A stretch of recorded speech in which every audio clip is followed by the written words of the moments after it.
Everybody's done it. You own a small engine, this inevitably happens. The rope pull breaks and you can't start the motor. So today we're going to attempt to put a new rope pull on a Briggs and Stratton motor. Let's get started.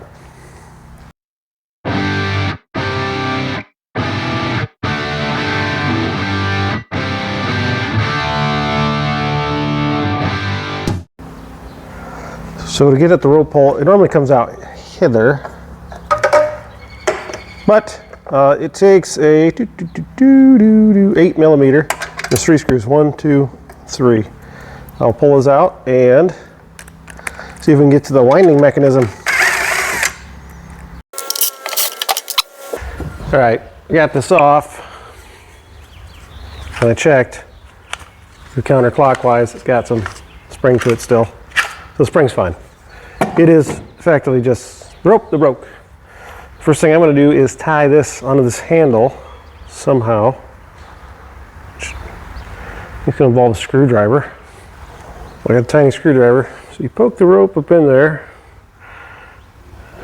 and you just push. And keep pushing till you can get a hold of it. There we go. And we tie a square knot on the end of this. A double square knot, actually. There we go. And pull that into the rope. Wing. Tight. Now, what I want to do is figure out how long the old one actually was-ish. Plus the piece that ripped off.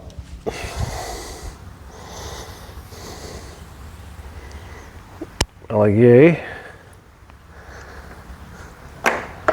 And then I'm going to add about a foot. And I'm going to cut it off because I don't want to deal with all the other bullshit.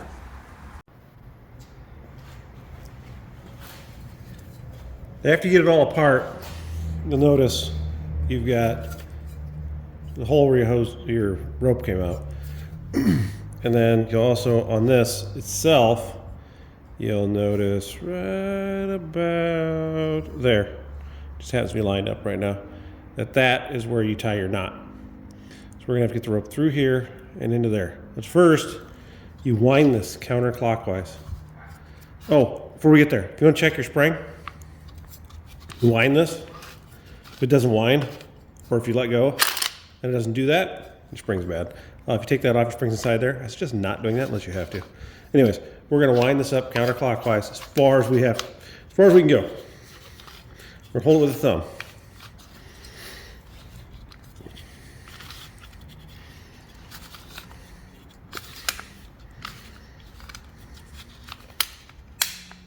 I think we're there. Okay. So now we're going to go clockwise slowly till we line up that hole, which you can barely see right there. Oops, right there. With this hole, which is where the rope comes in. And then we're going to attempt to feed the rope through the hole. So, let's try that.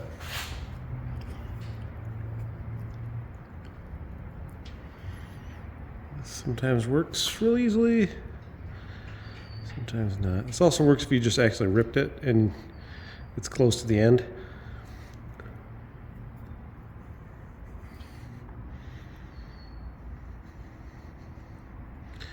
Actually, as frayed as this is, I'm going to get a lighter.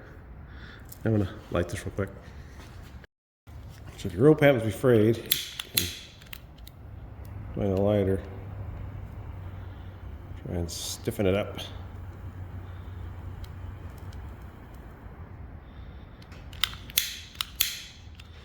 The lighter doesn't work very well. It's the worst lighter known to man. Son of a bitch. Doesn't work at all.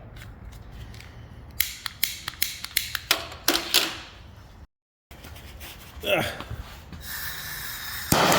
Overkill.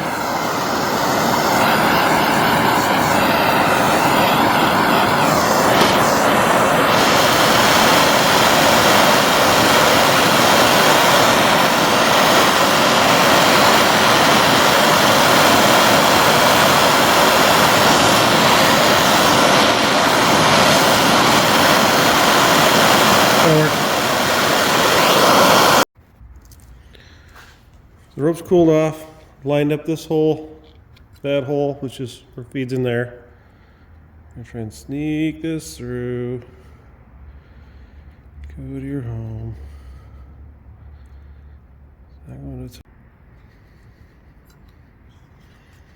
Got it. Okay. Pull out a little bit of extra. We're going to slowly, holding on to this, let this unwind backwards. Keep that tight. Again, don't just let go.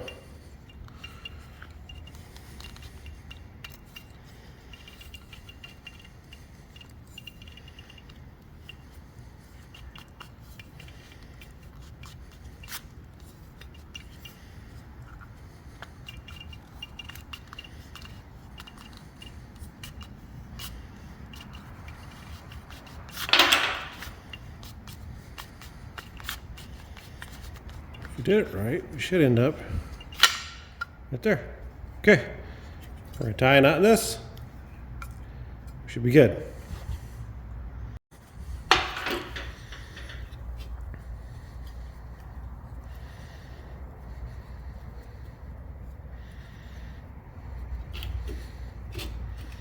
Now, pull it all the way out and let it go. Fixed it. All right, let's get this reinstalled.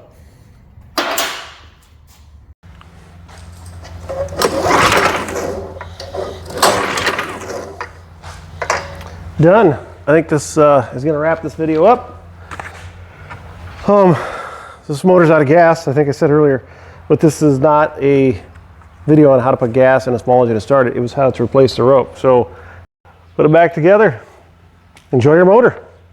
And that's a short video, guys, but again, thanks for watching. Like and subscribe, and I will have the part. I actually used the genuine Briggs and Stratton one. You can use a generic one if you want. This one just has to be what I had. I'll put the part in the description. So again, like, subscribe, and we'll see you later.